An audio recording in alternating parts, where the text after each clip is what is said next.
계속해서 지난 4시간을 통해서 인간에 대해서 살펴보았습니다. 인간이 얼마나 아름답게 창조되었었는가, 그런데 그 인간이 하나님을 떠남으로 말미암아 얼마나 전적으로 타락했는가, 또 그 타락함으로 말미암아 얼마나 죄악된 습성, 죄악된 본성 가운데, 죄성 가운데 우리가 거하게 되었는가, 거기에다가 그것 때문에 이제 얼마나 무서운 영원한 멸망의 형벌을, 그 지옥의 형벌을 받아야 하는가에 대해서 지난 시간까지 살펴보았습니다.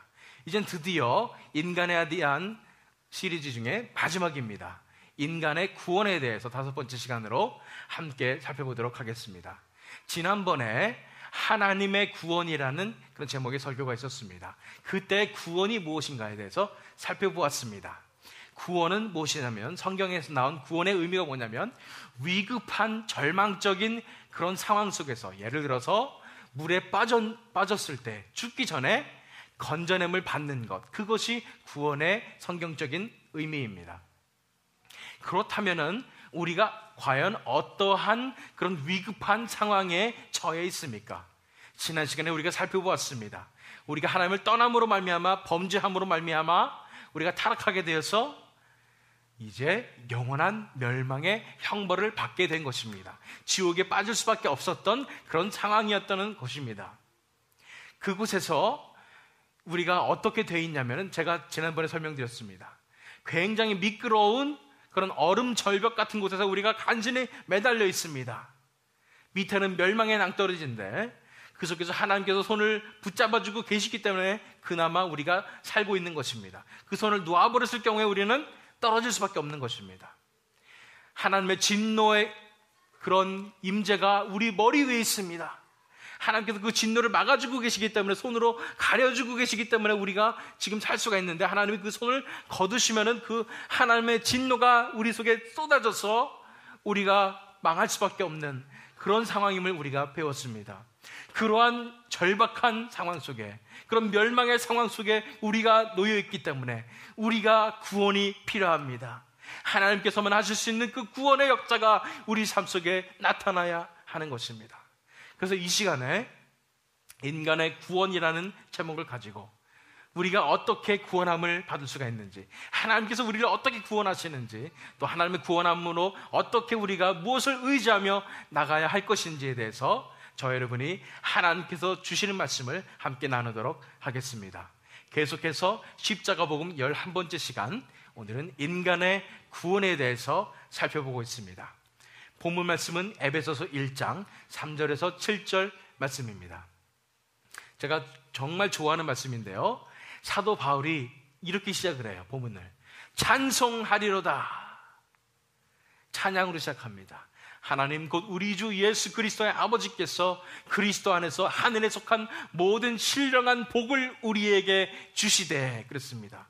우리가 좋아하는 단어 한 가지 나왔습니다. 한 단어 나왔어요. 뭐요? 복입니다.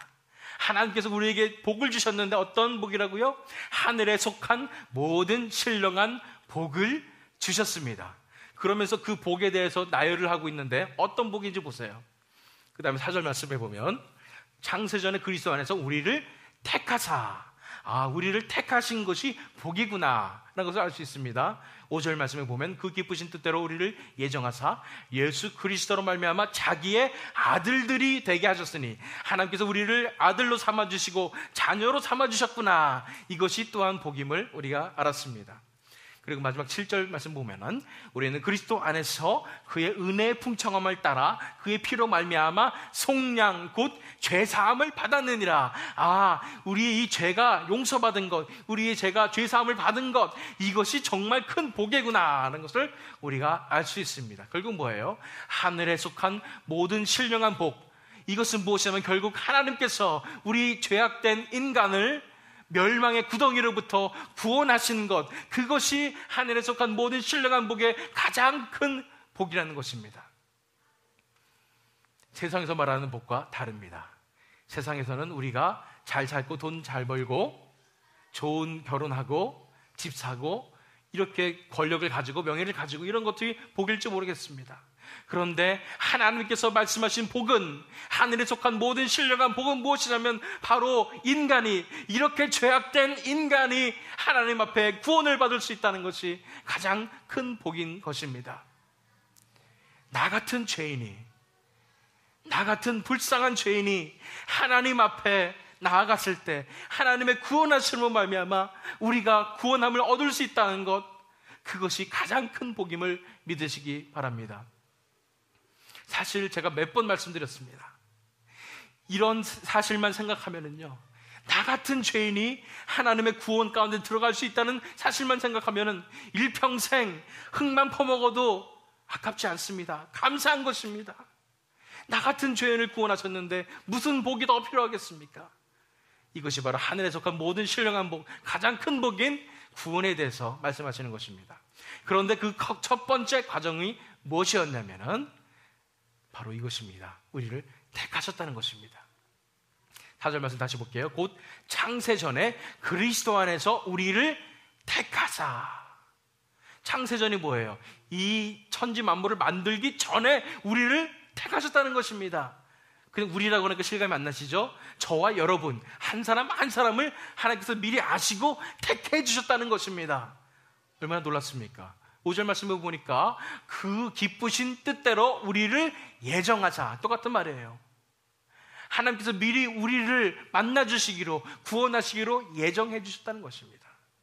얼마나 놀라운 사실입니까?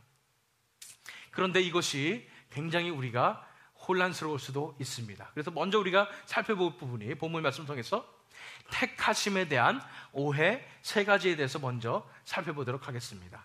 하나님께서 우리를 택해 주신 것에 대해서 오해하는 부분에 대해서 먼저 오해 세 가지를 살펴보도록 하겠습니다.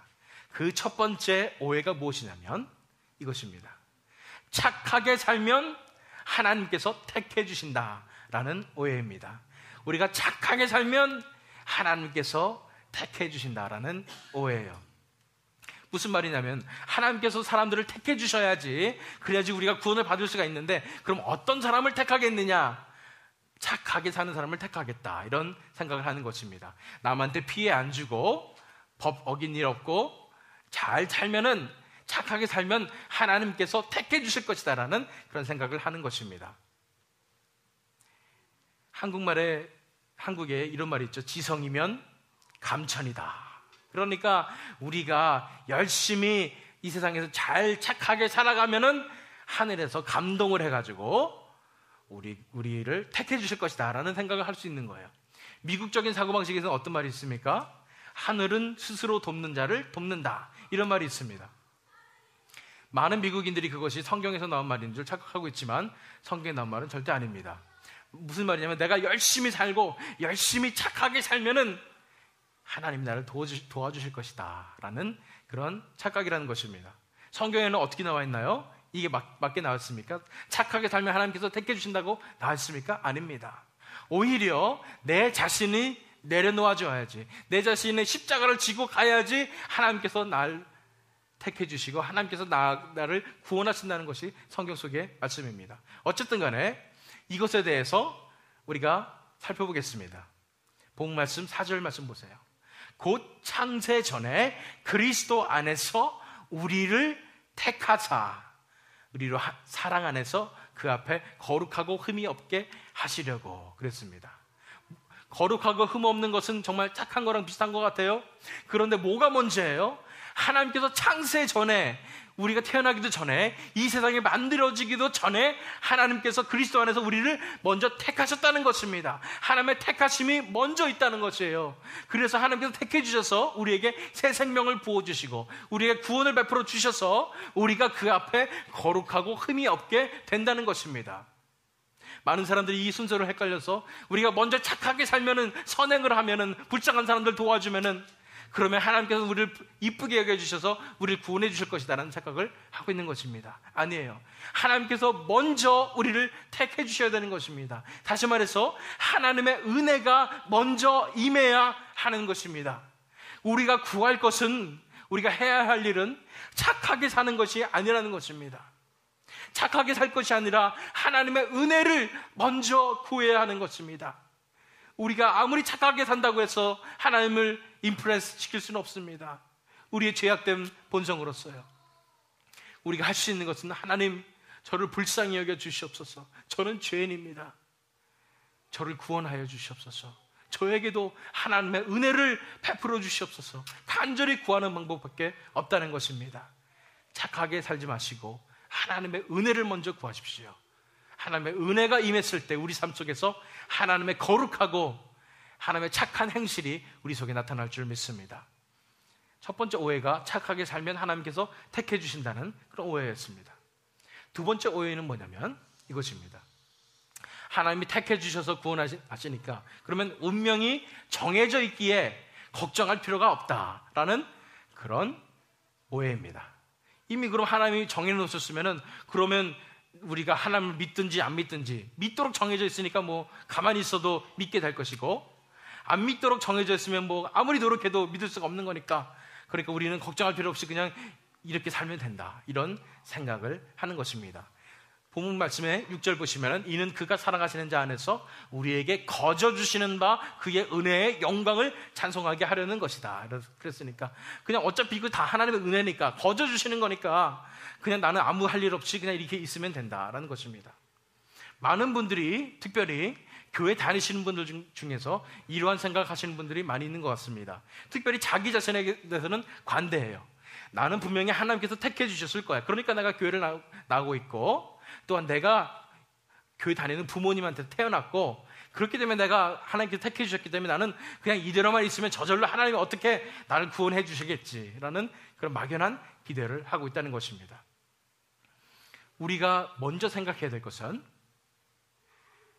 우리가 지금 멸망의 상태에 있다는 것을 먼저 생각하셔야 됩니다. 멸망의 상태에 있는 그 지옥의 그 형벌 가운데 있다는 것을 우습게 보면은 안 되는 것입니다. 사실상요, 하나님께서 구원을 베풀어 주실 때, 구원의 은혜를 베풀어 주실 때의 첫 번째 조건이 바로 회개입니다.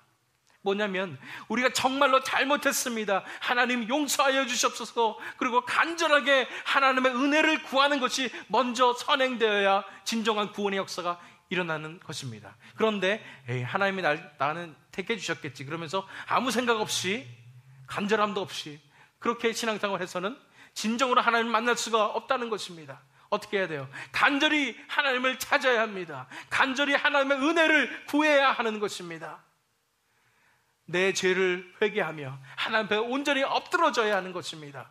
그래야 정말로 하나님의 은혜의 역사가 우리 삶 속에 펼쳐지는 것 아니겠습니까?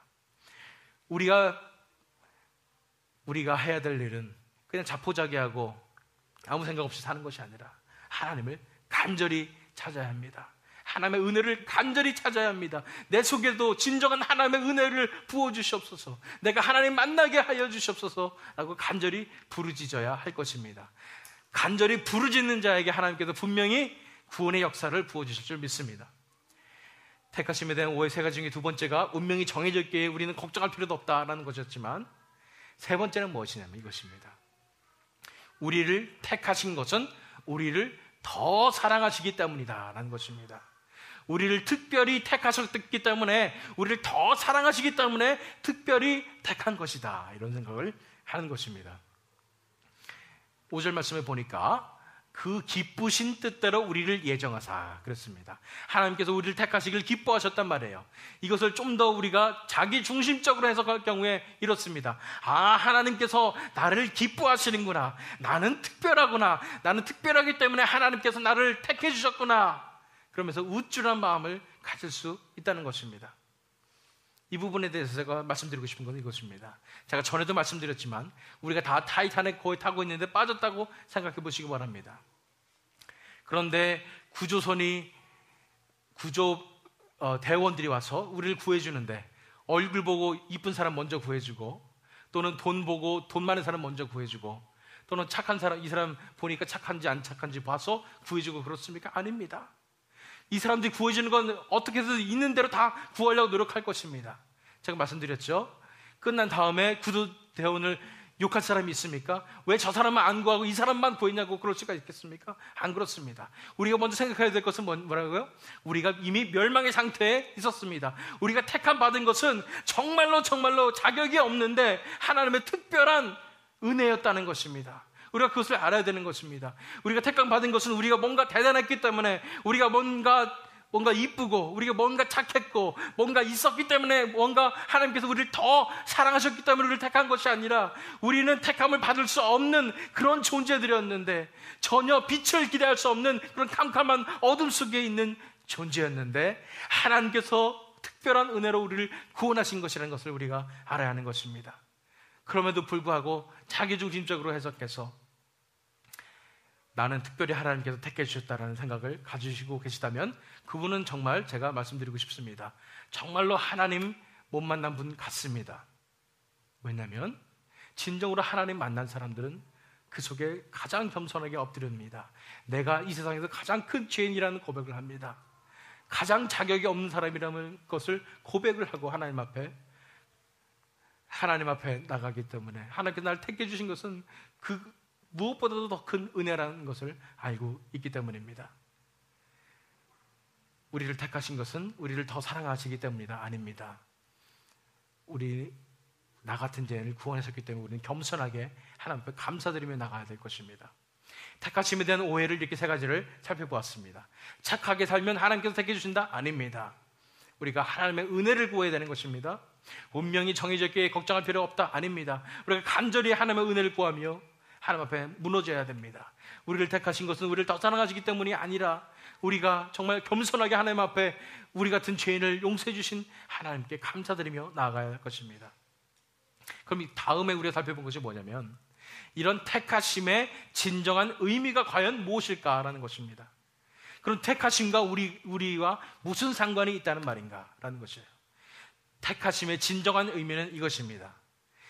바로 이 택하심을 통해서 우리가 알 수 있는 것은, 인간이 구원을 얻는 것은 전적으로 하나님의 은혜라는 것을 아셔야 되는 것입니다. 인간이 구원을 얻는 것은 처음부터 끝까지 전적으로 하나님의 역사입니다. 전적으로 하나님의 은혜입니다. 창세 이전부터 택하셔서 지금까지 우리에게 구원의 역사를 부어주시는 것입니다. 3절 말씀 보세요.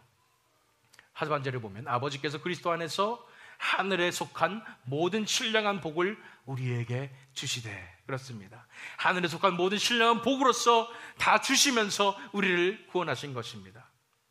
그래서 인간의 구원을 얻는 것은 전적으로 하나님의 은혜라는 것, 처음부터 끝까지 하나님께서 하시는 일이라는 것을 우리가 먼저 알아야 됩니다. 인간에 들어갈 구석이 없습니다. 하나님께서 다 하시는 것이에요. 그러므로 우리가 해야 될 것이 무엇입니까? 전적으로 이것이 하나님의 은혜라면, 우리의 조건과 상관없이, 우리가 선행과 상관없이 이것이 다 전적으로 하나님의 은혜라면 우리가 해야 될 것은 무엇입니까?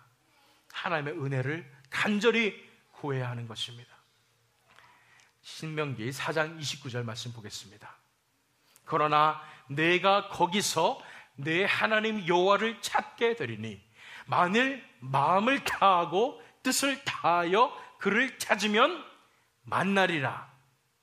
마음을 다하고 뜻을 다하여 그를 찾으면 만나리라. 우리에게 필요한 것은 이것입니다. 하나님, 저에게도 하나님의 은혜를 부어주시옵소서. 저에게도 저의 눈을 열어주셔서 영적인 현실을 바라보게 하여 주시고 진리를 알게 하여 주시옵소서. 저에게도 하나님의 은혜를 부어주셔서 내가 정말 하나님 믿게 하여 주시옵소서. 이 멸망의 구덩이에서 이제 하나님을 찾도록 인도하여 주시옵소서. 나도 모든 것을 다 내려놓을 수 있도록 하나님 제 마음을 열어주시옵소서라고 간절히 부르짖어야 할 것입니다. 왜냐하면 인간의 구원을 얻는 것은 전적으로 하나님의 은혜이기 때문입니다. 그래서 우리가 생각하시면서 오늘의 명심할 점을 보도록 하겠습니다. 오늘의 명심할 점은 이것입니다. 인간 스스로의 노력으로는 결코 멸망에서 구원받을 수 없습니다라는 것입니다. 인간 스스로의 노력으로는 결코 멸망에서 구원받을 수 없습니다. 6절 말씀에 나와 있잖아요. 이는 그가 사랑하시는 자 안에서 우리에게 거저 주시는 바 그의 은혜의 영광을 찬송하게 하려는 것이라 그랬습니다. 이 우리가 구원받는 이 모든 것이 다 거저 주시는 은혜라는 것입니다.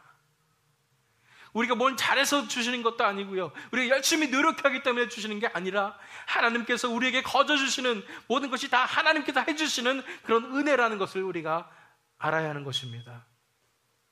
많은 사람들이 스스로 구원을 받으려고 노력하고 있습니다. 열심히 선행하려고 노력하고 있고요, 종교적인 행위로서 구원받으려고 노력하고 있습니다. 그러나 우리 스스로가 우리 인생을 책임지며 인생의 주인이 되는 자기중심적이고 이기적인 그런 삶을 살 때에 그런 노력으로는 결코 멸망에서 구원받을 수 없는 것입니다. 분명히 우리 삶 속에서 예수님께서 말씀하실 거예요. 그래, 열심히 성경 읽어봐라. 열심히 기도 한번 해봐라.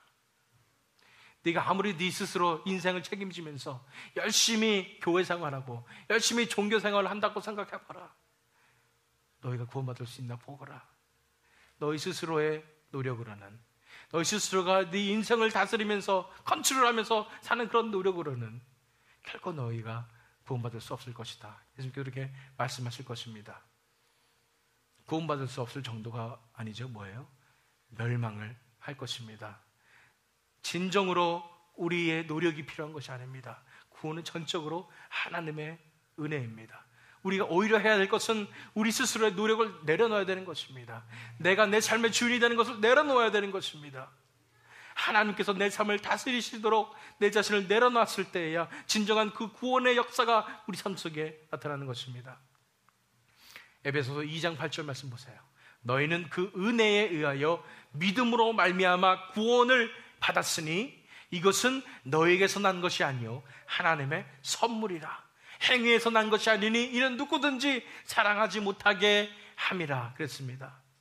우리가 몇 번 살펴봤습니다. 은혜에 의하여 믿음으로 구원을 얻었는데 뭐가 너에게서 난 것이 아니에요? 믿음이 우리에게서 난 것이 아니에요. 그 믿음조차도 우리의 믿음이 아니라는 것입니다. 하나님의 선물이라는 것입니다.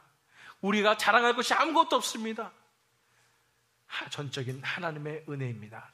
따라서 우리가 아무리 스스로를 구원하려고 해도, 아무리 착하게 살려고 해도 우리의 노력으로는 결코 이런 멸망에서 구원을 받을 수가 없다는 것을 우리가 기억해야 할 것입니다. 그럼 오늘의 클루 말씀을 보도록 하겠습니다. 오늘의 클루입니다. 그럼 우리가 어떻게 해야 될까요? 먼저 우리가 기억해야 될 사실입니다. 우리 스스로 자격이 없다는 것을 항상 기억하십시오 라는 것입니다. 우리 스스로 자격이 없다는 것을 항상 기억하십시오. 왜냐하면 자격 없는 자에게 거저 주어지는 것이 은혜입니다. 자격 없는 자에게 거저 주어지는 것이 은혜라는 것입니다. 복음말씀 6절 말씀 보세요. 이는 그가 사랑하시는 자 안에서 우리에게 거저 주시는 바 그의 은혜의 영광을 찬송하게 하려는 것이라. 우리가 뭔가 해서 우리가 구원을 얻을 수 있었다면 우리가 자랑거리도 있었을 것입니다. 그런데 우리에게 거저 주어진 것입니다. 우린 도저히 자격이 없는 사람들입니다. 그 멸망의 그 영원한 형벌을 가운데서 고통받아야 하는 우리 존재인 것입니다. 가장 연약한 죄인입니다. 가장 더러운 죄인인 것이에요. 그런데 그런 죄인을 하나님께서 독생자 예수 그리스도를 이 땅에 보내심으로 우리를 구원하신 것입니다. 그렇기 때문에 우리에게 거저 주시는 바 그의 은혜의 영광을 우리가 어떻게 한다고요? 찬송하게 되는 것입니다. 그래서 우리가 하나님 앞에 우리의 인생을 드리며 그 일생 동안 예배자로서의 삶을 살아가게 되는 것입니다. 보세요. 우리 스스로 자격이 없다는 것을 항상 기억해야 합니다. 우리가 뭔가 된 줄 알고 우리가 스스로 인생을 사는 것이 아니라 우리는 자격이 없습니다. 하나님 저를 불쌍히 여겨 주시옵소서 매일매일 기억해야 할 것입니다.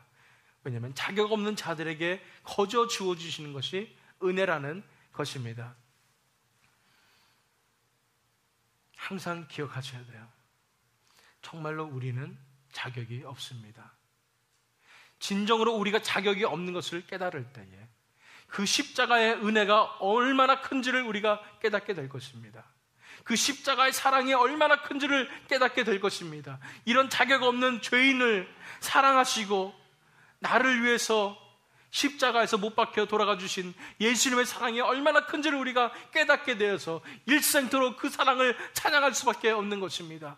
하나님을 위해서, 예수님을 위해서 내 삶을 드릴 수밖에 없는 것입니다. 영광을 찬양하는 그런 삶을 살 수밖에 없는 것입니다. 그래서 우리 스스로 자격이 없다는 것을 항상 먼저 기억해야 됩니다. 우리가 어떤 사람이었는지 살펴보세요. 에베소 2장 1절에서 3절 말씀이에요. 그는 허물과 죄로 죽었던 너희를 살리셨도다. 우리가 이렇게 죽었던 상태에 있었습니다. 우리 죄성 때문에 허물과 죄로 우리는 죽었던 상태에 있습니다. 그때 너희는 그 가운데서 행하여 이 세상 풍조를 따르고 공중의 권세 잡은 자를 따랐으니 곧 지금 불순종의 아들들 가운데서 역사하는 영이라. 우리는 하나님을 따른 것이 아니라 결국 세상을 따라갔고 세상을 컨트롤하고 있는 그런 마귀를, 사탄을 따랐다는 것입니다.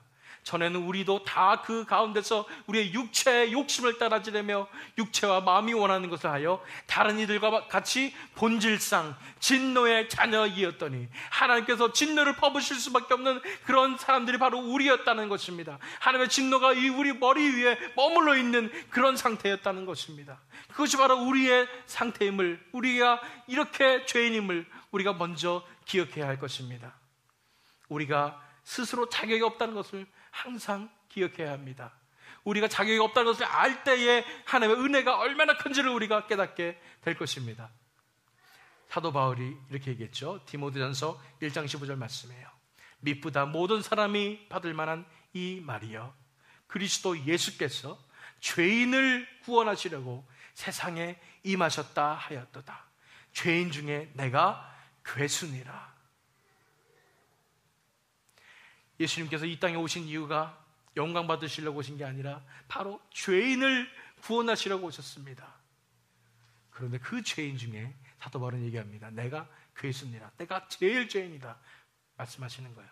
이 고백이 저와 여러분의 고백이 되어야 된다고 저는 믿습니다. 매일매일의 삶 속에서 내가 죄인 중에 괴수입니다, 내가 가장 더러운 죄인입니다라는 것을 고백하게 될 때에 내 삶을 내려놓고 이제는 내 삶을 온전히 하나님 앞에 드리겠습니다, 하나님께서 내 인생을 다스려 주시옵소서 라고 진정한 믿음을 가질 수 있는 저와 여러분이 될 줄 믿습니다. 우리 스스로 자격이 없다는 것을 항상 기억하고 자격 없는 자에게 거저주는 것이 은혜라는 것을 기억하므로 우리가 겸손한 마음으로 이 하나님의 은혜 앞에 나오시길 바랍니다. 오늘의 질문입니다. 그러면 어떻게 인간이 구원을 얻을 수 있을까요? 어떻게 인간이 구원을 얻을 수 있을까요? 라는 질문에 대한 해답을 구원으로 나아가기 위해 의지해야 할 은혜 3가지에 대해서 이렇게 살펴보도록 하겠습니다. 구원으로 나아가기 위해서 우리가 의지해야 될 은혜가 있다는 것입니다. 하나님의 은혜인데요, 이 3가지의 은혜를 본문 속에서 찾아서 살펴보도록 하겠습니다. 그 첫 번째 은혜는 무슨 은혜냐면 하나님의 택하심의 은혜를 의지하십시오라는 것입니다. 하나님의 택하심의 은혜를 의지하십시오. 하나님께서 우리를 택하셨다는 것을 믿으시기 바랍니다. 4절 말씀 보세요. 곧 창세전에 그리스도 안에서 우리를 택하사 우리로 사랑 안에서 그 안에 거룩하고 흠이 없게 하시려고 그랬습니다.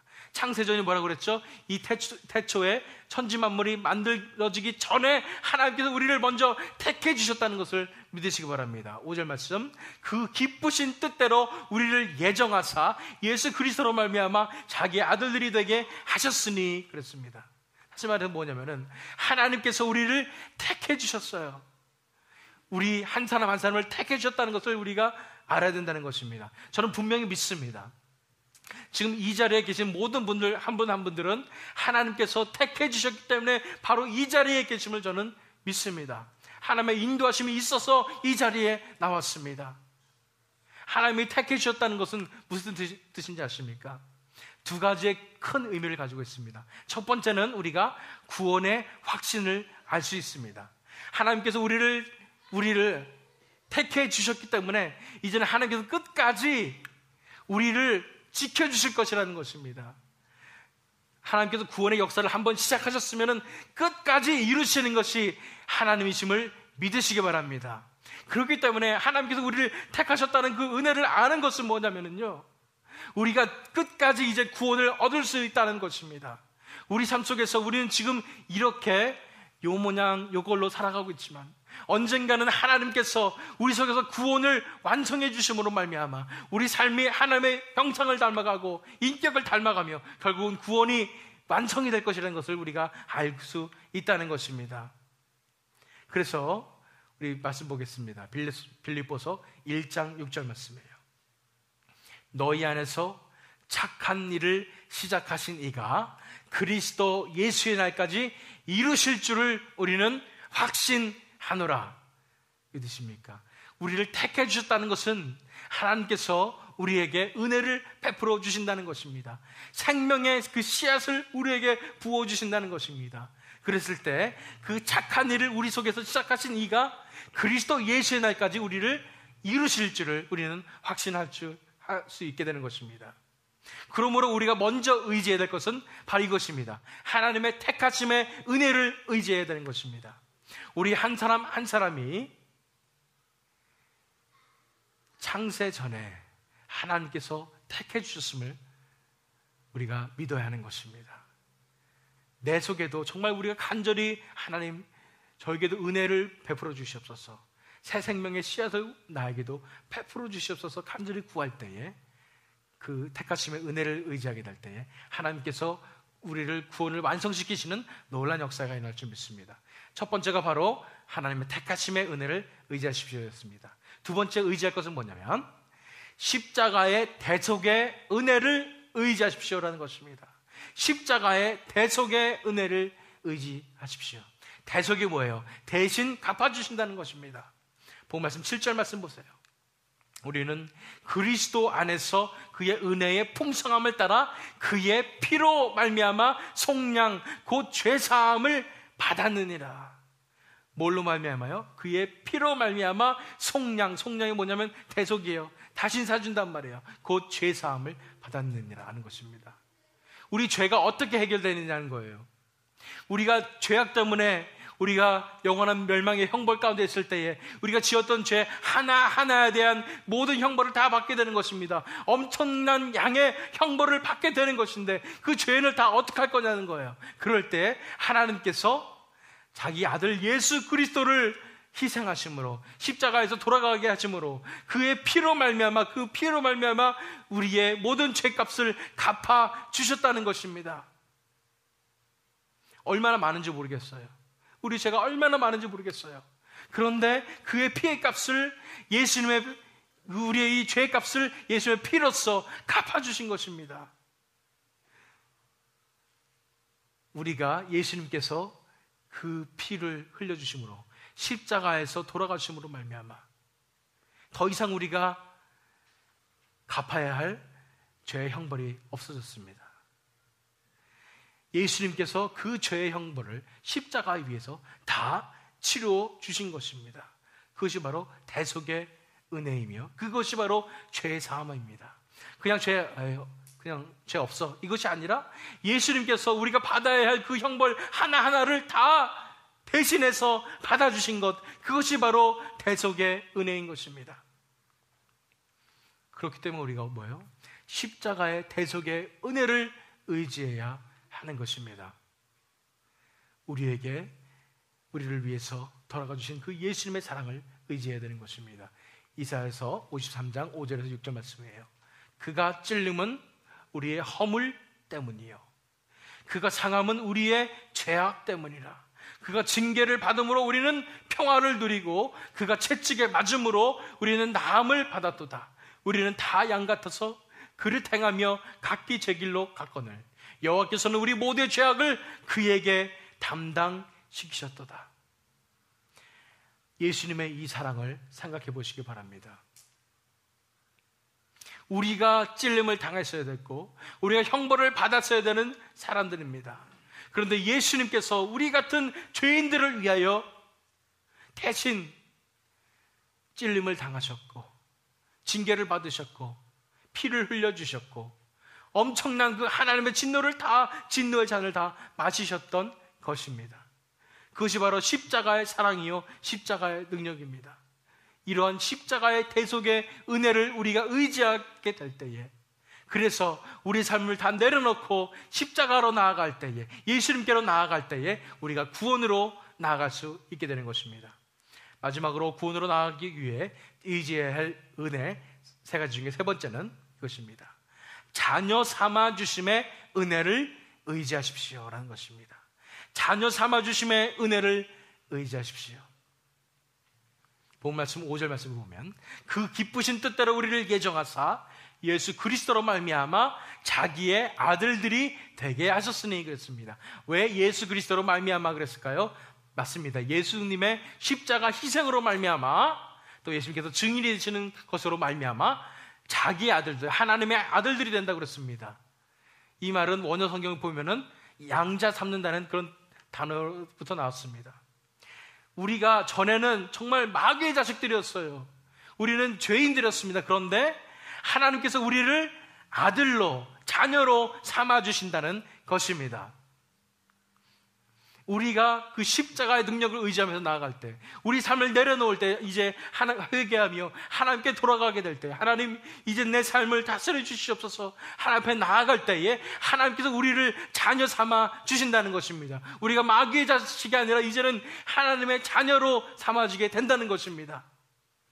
우리가 첫 번째 알 수 있는 것은 우리는 결코 이제 하나님을 떠날 수 없게 되는 것이구나 라는 것을 알 수 있습니다. 왜요? 하나님께서 우리를 자녀 삼아주셨기 때문에 우리는 하나님의 아들입니다. 하나님의 딸입니다. 그렇기 때문에 하나님께서 끝까지 붙잡아 주실 것입니다. 내 손에서 뺏을 자가 없다고 말씀하십니다.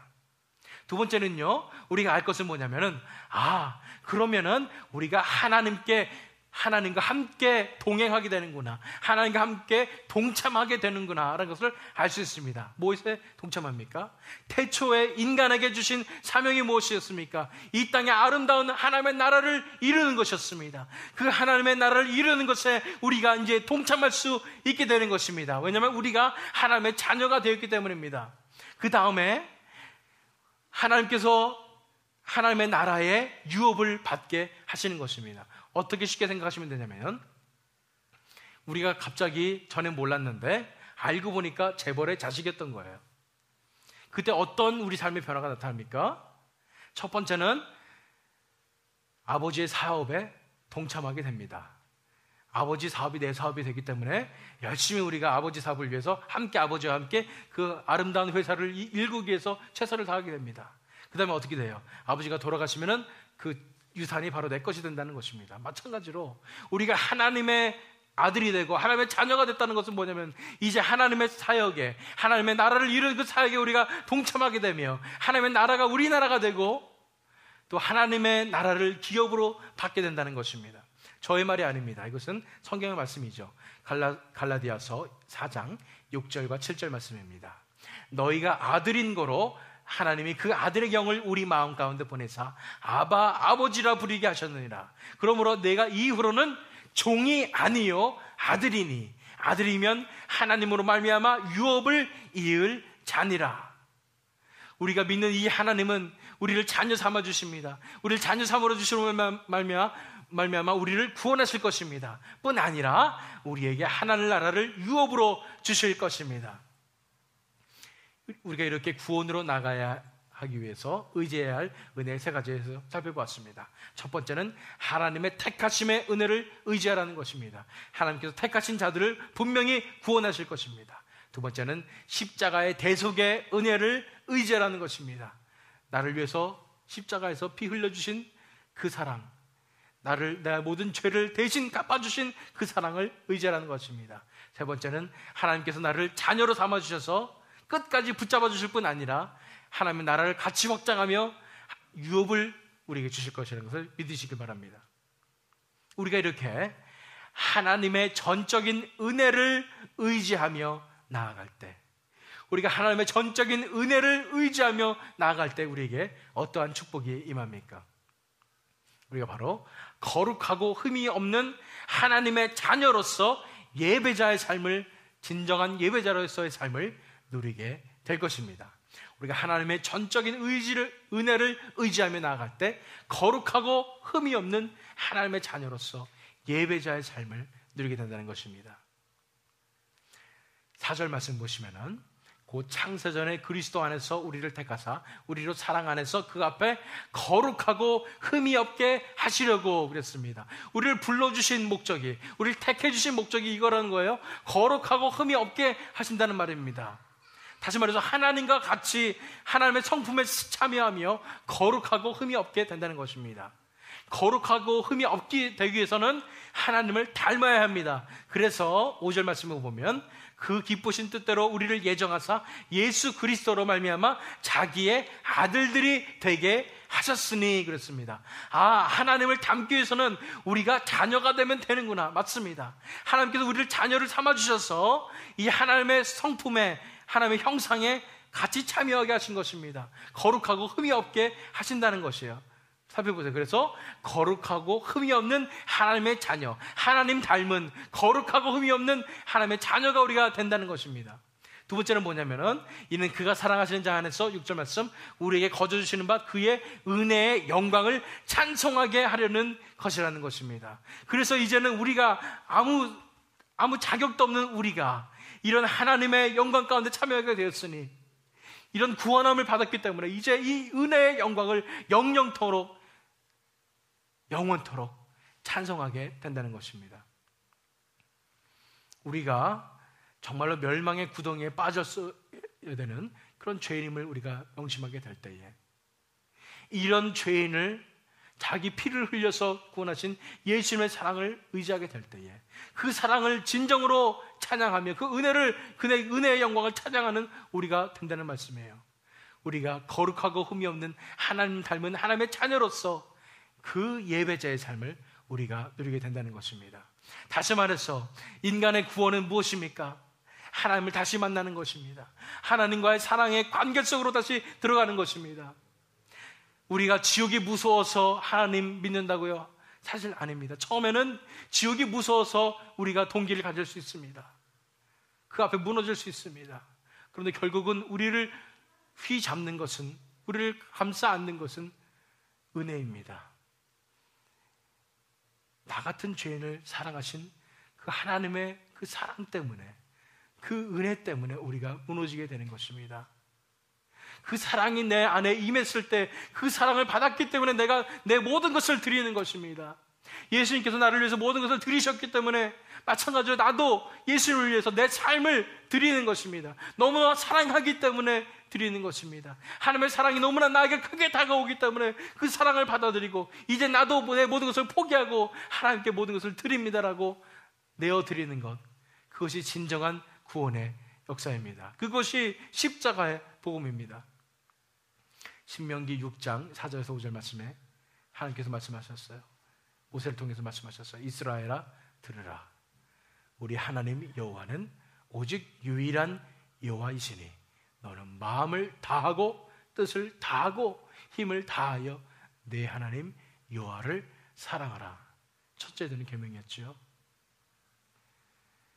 하나님께서 주신 계명은 여호와를 사랑하시라는 것이었습니다. 억지로 사랑하기 되나요? 아닙니다. 우리가 진정으로 우리 자신의 죄악된 모습을 바라보며 죄인된 모습을 바라보며 이런 죄인을 구원하신, 목숨을 바치셔서 구원하신 예수님의 사랑을 깨닫게 될 때, 하나님의 사랑이 우리 속에 다가오게 될 때 그 사랑이 너무나 커서 우리는 하나님을 다시 사랑하지 않고는 배길 수가 없습니다. 그 하나님의 사랑 앞에 우리 모든 것을 다 내려놓지 않고는 배길 수가 없습니다. 내 삶이 하나님께 드려지며 하나님께서 내 인생을 다시 대신 살아주시는 그런 놀라운 삶을 우리가 살 수밖에 없다는 것입니다. 왜요? 하나님 너무나 사랑해서, 하나님을 내 목숨보다도 사랑해서. 그래서 예수님께서 말씀하셨잖아요. 마태복음 22장 37절 말씀에 똑같은 말씀을 예수님께서 이렇게 해서 가셨어요. 예수께서 이르시되 내 마음을 다하고 목숨을 다하고 뜻을 다하여 주 너의 하나님을 사랑하라 하셨으니. 그렇습니다. 우리가 사랑하기 때문에 하나님께 내 인생을 드리는 것입니다. 내 인생을 내려놓는 것입니다. 내가 내 스스로의 인생의 주권이 되는 것을 포기하는 것입니다. 너무나 사랑하기 때문에 내 인생을 하나님 앞에 드렸을 때에 하나님께서 내 인생을 이끌어 주시며 대신 살아주시며 내 삶 가운데 하나님의 형상을 나타내는 것, 이것이 진정한 크리스천의 삶이요 진정한 십자가의 구원을 경험한 자의 삶인 것입니다. 여러분들 어떻습니까? 우리가 절망의 상태, 멸망의 상태에 있음을 인정하십니까? 이 속에서 우리가 나아갈 길은 단 한 가지인 것입니다. 하나님의 이런 전적인 은혜로 나아가야 합니다. 우리 마음속에 하나님의 사랑이 임했을 때에 우리가 하나님을 사랑하며 하나님께 모든 것을 드리는, 우리 인생을 드리는 그런 다짐을 드릴 때에 우리 속에도 하나님께서 주시는, 하나님께만 주실 수 있는 그런 놀라운 구원의 은혜가 임할 줄 믿습니다. 그러므로 자격 없는 자에게 거저 주어지는 것이 은혜이기 때문에 우리가 스스로 자격이 없다는 것을 항상 기억하되 하나님의 택하심의 은혜를 의지하고 십자가의 대속의 은혜를 의지하고 자녀 삼아주심의 은혜를 의지함으로 우리가 구원으로 나아가게 될 때, 우리가 하나님의 전적인 은혜를 의지하여 나아가게 될 때 거룩하고 흠이 없는 하나님의 자녀로서 늘 함께 하나님을 만나며 하나님을 예배하는 예배자로서의 삶을 누리게 되는, 하나님과의 사랑의 관계 속으로 들어가는 저와 여러분이 되시기를, 또 이 원너크릭 하나교회가 되기를 예수 그리스도의 이름으로 축원합니다.